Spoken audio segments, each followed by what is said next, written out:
These 4 moves will help you go from beginner to winner. The first move is called the low chair tabletop lift. And all you're gonna do is come to the edge of the chair, turn your fingertips to the outside, bring your feet in front of you, press your heels on the ground, squeeze your glutes, and lift your hips toward the sky like this.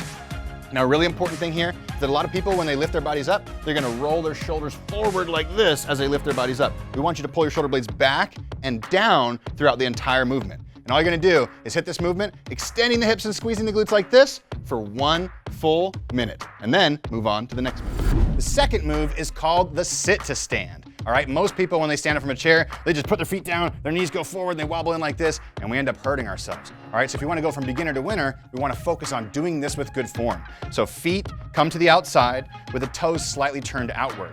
You're gonna wanna make sure that your knees are going the same direction as your toes the entire time, meaning don't let them cave in like this, otherwise it'll cause some knee pain. All right, from there, place the weight in your heels, bow forward from the hips, and extend the hips as you stand up.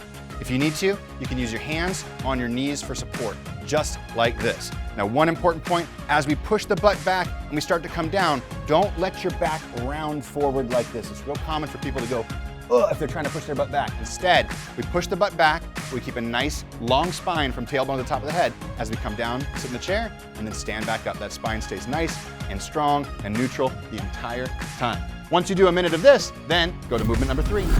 The third movement is called the step jack, and it's the low impact cousin of the jumping jack. And it looks like this. Feet together, hands by your sides. Now you're gonna step out as you bring your arms overhead, and then step together, bring your arms back to your sides. And practice slowly to get the coordination, moving from side to side like this, okay? Now once you get the motion down, try to move a little bit faster. And the faster you move, the more this is gonna affect your cardiovascular system and work out basically every single muscle in your body. After you're doing a minute of this, then move on to the last move. Hey, before we get to the last move, if you want more moves like this to make your body actually feel good, well, watch this video right here. All right, this last move is called the high chair mountain climber. So come to a nice tall surface, it can be a countertop, anything like that. Make sure it's sturdy, it's not gonna push forward on you, okay? From there, squeeze your glutes and tuck your pelvis like this so you start to feel your core start to fire, right? From there, lift one knee, put it down, lift the other knee, put it down. Come back and forth, lifting that knee as high as possible, and if you can start to pick up the pace a little bit. You're gonna do this one for 1 minute, just like the rest of them, and if you want to, you can loop these 4 moves 3 times for an amazing 12-minute workout.